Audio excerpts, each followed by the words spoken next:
The 2022 season has mercifully come to an end for Arizona State Sun Devils football. We have one more game to talk about against the U of A Wildcats before we can finally close the book on this season. Let's break it down on this edition of the Locked On Sun Devils podcast.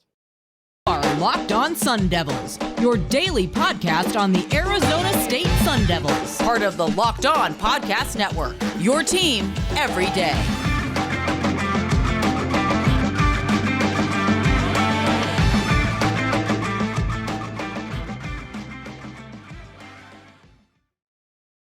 Hey there, all you crazy Sun Devil fans. What's going on? My name is Richie Bradshaw. I am your guide for everything Arizona State Sun Devils on the Locked On Sun Devils podcast, part of the Locked On Podcast Network, your team every day. Thank you guys, as always, for making us your first listen of the day. Remember to check the podcast out, free and available on all platforms, including YouTube. If you want to see us in a visual platform, wherever you're getting your podcast, though, hit like and subscribe and turn on those notifications so you get an update whenever we post new content. Stay in touch with that content by following me on Twitter. You can get me at RichieBrads36, and you can get the podcast as well at LO_Sun Devils.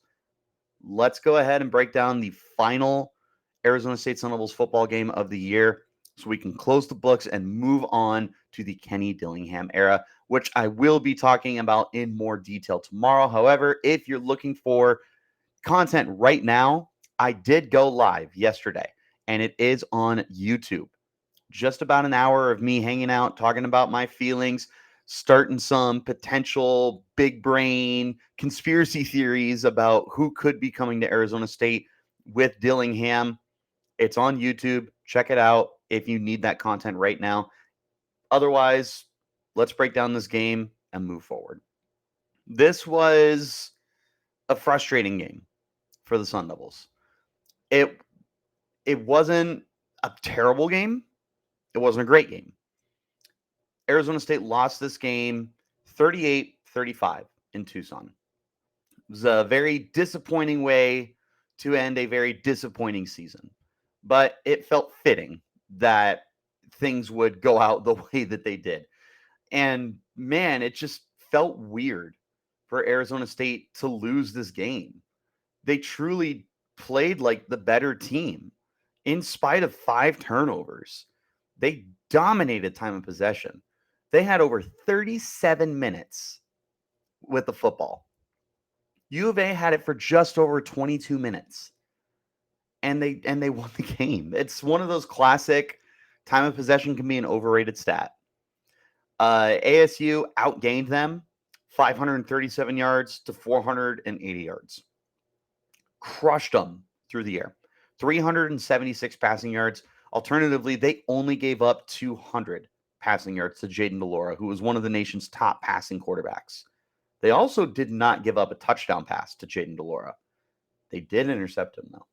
The problem is the ground game, where Arizona State allowed 280 rushing yards to U of A. Got absolutely decimated. Michael Wiley looked like Kadeem Carey in this game. He just killed it. Every opportunity the ball was in his hands, he made something out of it. He averaged, oh my God, what is that? I don't have the number right in front of me. He averaged, is that right? 17 yards a carry? Yeah. 17.8 yards per carry for Michael Wiley. 12 carries, 214 yards, 3 touchdowns. He also caught the ball 3 times and turned it into 51 yards. The dude was just entirely unstoppable when the ball was in his hands. That was the name of the game for the Wildcats, who still had other success with their other running backs. They had 5 rushing touchdowns on the ground. 3 of them came from Wiley. They had no issue moving the ball on the ground. Through the air, somehow, some way, Arizona State was able to step up and maintain the dominant receiving duo of Dorian Singer and Jacob Cowing. Don't know how they did it, but they did. The unfortunate thing is they just didn't play the other side. What else did they do? They had less penalties than U of A, 10 penalties to 8 penalties. It was a penalty-ridden game, and if you watch the game, you know exactly why. It got chippy, just like we all are used to. There was a big fight at the end of the game where 5 players were kicked out of the game, including Elijah Badger for Arizona State and 3 U of A players. The other player for Arizona State, I believe, was Will Schaefer. Don't quote me on that. I can't remember off the top of my head. But things got very, very chippy. But you lose this game by 3 points. You dominated them in time of possession. You outgained them in total yards. You were more efficient on third down. You went 6 of 11. U of A went 5 of 10. You were more efficient on fourth down. You were 2 of 2 on fourth down. U of A was 0 for 1, and that was a huge fourth down stop, by the way, that nearly could have gotten ASU back into the game, but unfortunately, Bourget would go on to throw an interception. That was the biggest difference maker in this game, was those 5 turnovers. And it's so funny. I was talking to Brad Denny prior to the game about how important special teams is in this series and in this rivalry. You lost this game by 3 points. When U of A kicked that field goal, it was coming off of a fumbled punt. It was coming off a muffed punt. And they were able to capitalize because they just weren't able to secure a punt. Something that's been done all year, unfortunately, for Arizona State. I believe it was DJ Taylor. However, it could have been Javin Jacobs. I do not remember who fumbled the ball. All I know is it was a problem for the Sun Devils all year, and it continued to be a problem for the Sun Devils in this game. And there's going to need to be some serious conversations moving forward about what to do with special teams. But that was the dagger, was that field goal off of the muffed punt. That's where you lost the game. Because other than that, U of A had no answers for you. There were some turnovers for sure, but they were correctable. Trenton Bourguet's 2 interceptions. One of them was off a tipped pass.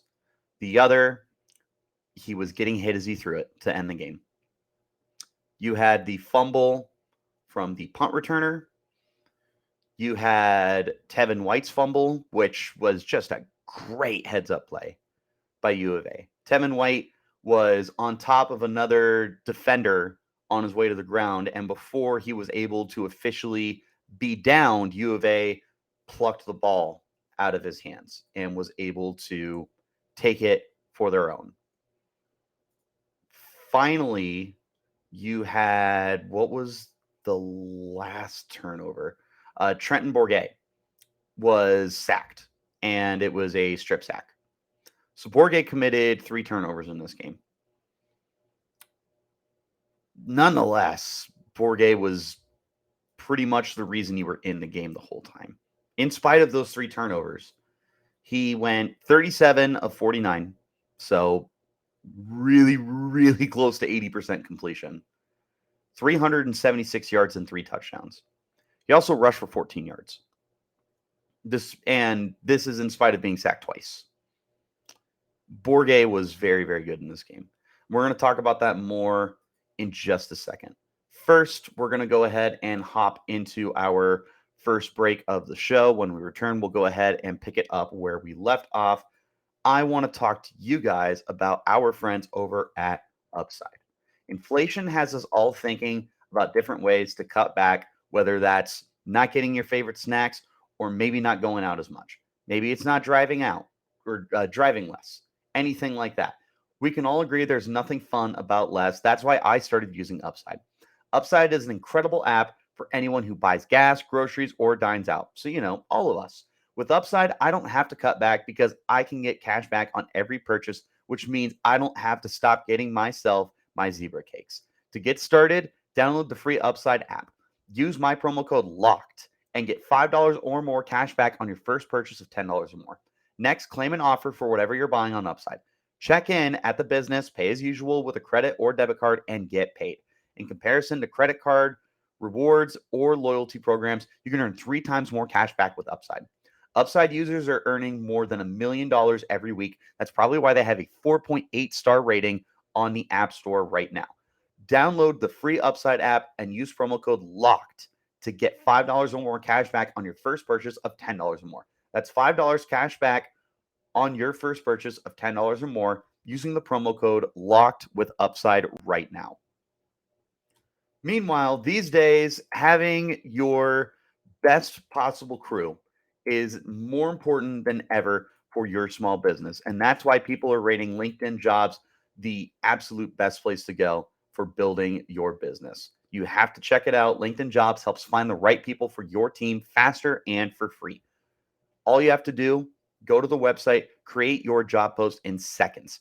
After you add it, add the purple hashtag hiring frame to your LinkedIn profile to spread the word that you're hiring. Simple tools like screening questions make it easy to focus on the candidates with just the right skills and experience so you can quickly prioritize who you'd like to interview and hire. And there's never been a more important time to prioritize this than the end of the year.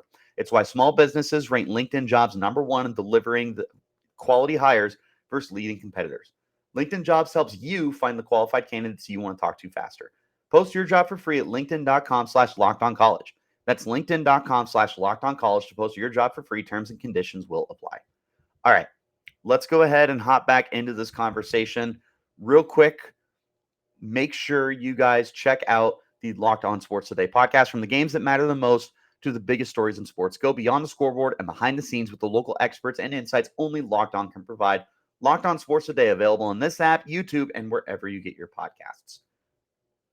This was truly one of the better Territorial Cups that I have gotten to watch, in spite of the fact that ASU did lose this game. And I don't know. Like, this is a very winnable game for ASU. The fact that you only lost by 3 points despite turning the ball over 5 times, that should tell you the state of the program in more than one way. Let me explain. First thing it tells me, these kids are bought in. They don't care who they're going up against, especially when it comes to U of A, especially when it comes to playing the team down south. They want to win. They have that drive. They have that passion. They don't care. All they want to do is win, and they'll win in spite of the odds. These guys were so close to pulling off a 6th straight victory in the Territorial Cup. That is the longest such streak probably since the 1990s or something like that. I don't have it in front of me. The other thing is the resilience. Despite all the mistakes you're making, you're still in this game. And the one frustrating thing here is the defense just gave up chunk play after chunk play after chunk play after chunk play. You're not going to win a lot of football games that way. But when the offense is just moving the way that they were, it gives you a chance. Trenton Bourguet dominated as a passer. The run game looked good too. Valladay had 97 yards on 24 carries, scored twice. Nothing new for him. He scored 18 times this year, 16 as a runner. You had 161 rushing yards on the day. You clearly had no issue moving the ball on the ground. You had no issue moving the ball through the air either. This was, for all intents and purposes, a shootout game that lived up to the expectation of it being a shootout game. You just weren't on the right side.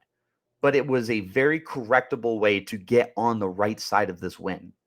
You take away those fumbles. You take away mainly the fumbles, honestly. Like, the interceptions just kind of happened. It's a tipped pass and Bourguet getting hit as he throws. There's not much you can fix about that. The fumbles are correctable. Punt returns especially, that's something they needed to hammer for the entirety of the offseason. It was a problem last year. It was a problem this year. Tevin White is a freshman. That stuff's going to happen. And again, it's a great heads-up play by the Wildcats. Like, it's a tip your cap kind of play. There's not much you can do about it. Bourguet getting sacked and stripped, those things happen. These are correctable mistakes.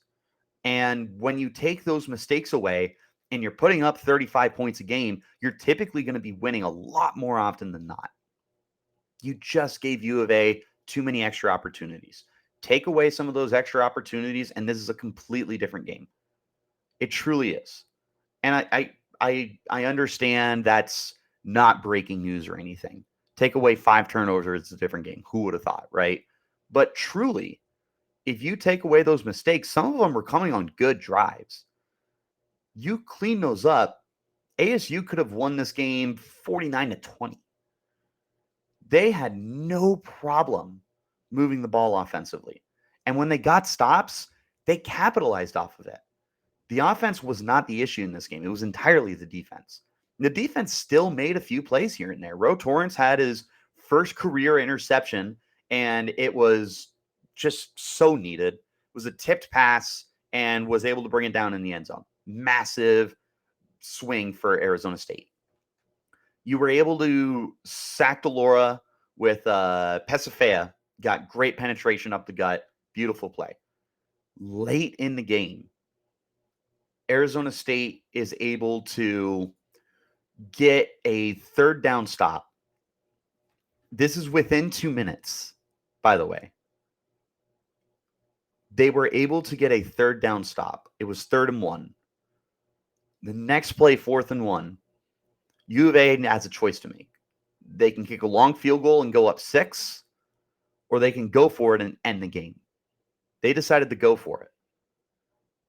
ASU's defense, who hadn't gotten a stop basically the whole day, U of A had just pretty much done whatever they wanted to do. There were some good drives defensively, but for the most part, the defense got bent over. But on this play, they stepped up and they got a huge stop.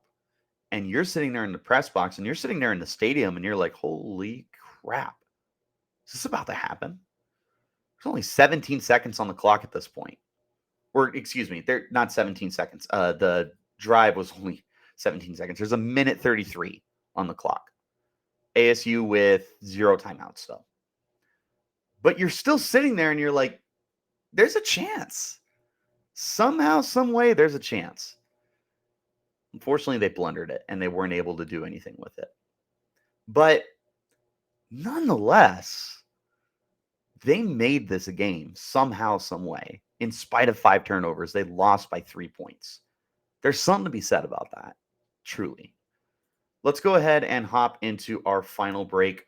When we get back, we'll go ahead and wrap this whole game up in a nice little bow. But first, I want to talk to you guys about our friends over at Nissan.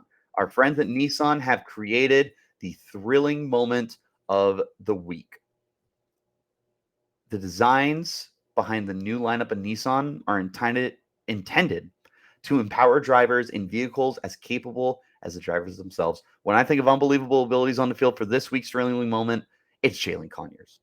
Conyers balled out in this game, 10 catches, 72 yards, and a touchdown. But I'm not here to talk about that touchdown. Instead, I'm here to talk about where he went up and he Randy Mossed some U of A defenders.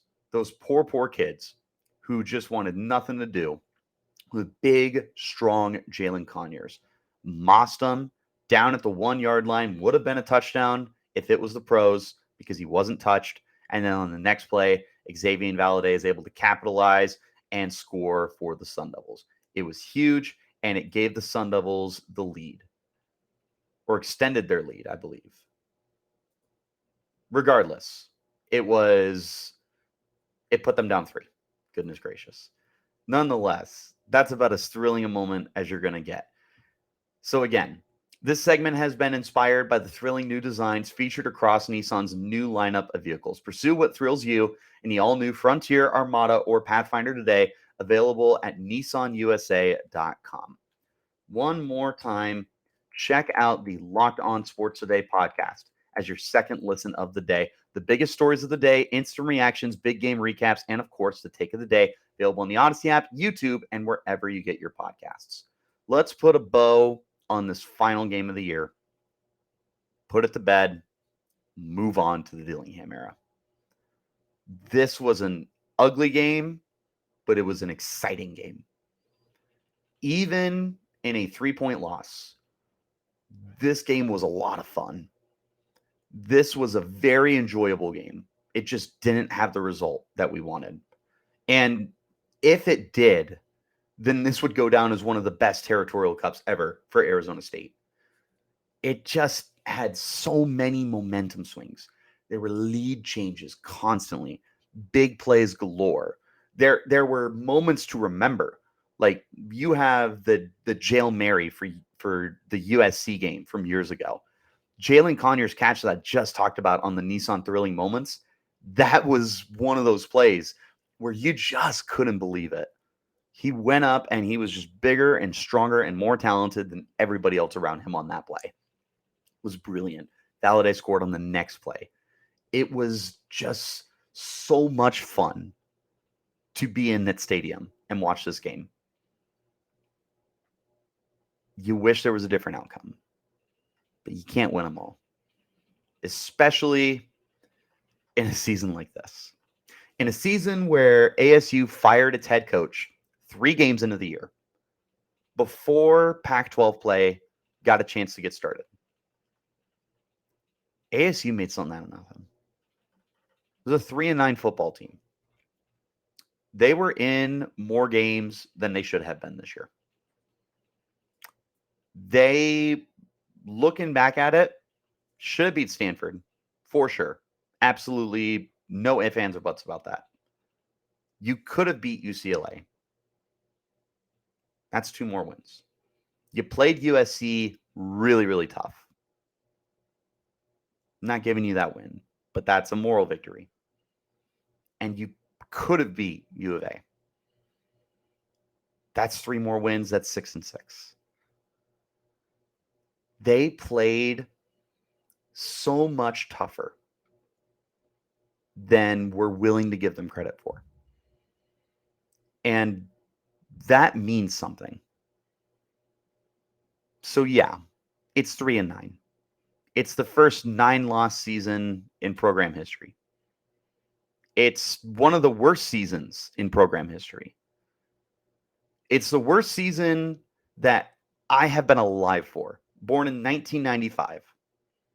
This is the worst season the Sun Devils have had in my 27 years of life. But we're moving on. The page is closed. We're on to the next thing. It wasn't easy. It was a very difficult season.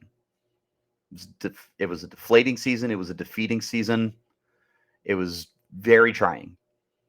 This game, probably the epitome of all of that, because no matter how good you felt, you also knew at some point it might get sniped away from you. And that's what happened. Just the way this season went, man. So close, but yet so far. But 3-9. Some tough losses, some frustrating losses, some depressing losses.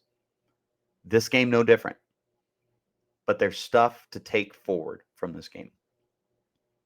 And you can be happy about the way that this unfortunately had to end, because it's going to pave the way for a brand new era of Arizona State Sun Devils football that I couldn't be more excited for.